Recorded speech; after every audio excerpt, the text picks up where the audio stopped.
Okay, I'm going to run through this video pretty quickly, so you might want to pause it and take notes where applicable. Here's the length, here's the wire of length L, and we're going to cut it somewhere and turn one piece into a square and one piece into a circle. And I make note of the fact right here that the circumference of the circle is 2 pi r, so the radius of this little circle right here is whatever the circumference is divided by 2 pi.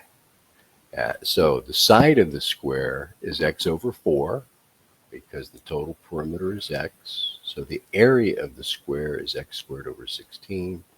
The circumference of the circle is L minus x because this L minus x is what we turn into a circle. So the radius of the circle is L minus x, the circumference divided by 2 pi.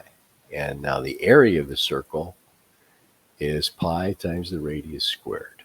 Okay, and if we go to board 2, here's a formula for the total area. It's the area of the square plus the area of the circle.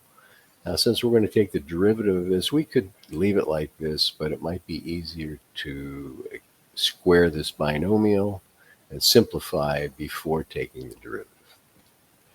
But you could use the power rule followed by the chain rule and find the derivative also. So writing the total area function this way, then taking the derivative, gives us this formula for the derivative. And we want to know, when does that equal 0? So by setting it equal to 0, we get this. Multiply every term of this equation by 8 pi. To clear the equation of those fractions, we get this. Factor out the x from each term here, and finally divide by the coefficient of x, which is pi plus 4. So there is the value of x where you will cut the wire to create the minimum area. Now I make note of the fact that if you take the second derivative and apply the second derivative test, t double prime is always positive. So the curve is concave upward, which means that this critical number produces a minimum value. And here's a picture on Desmos where I've typed in the total area function, which is this parabola. Slider for L, you can set it for different lengths.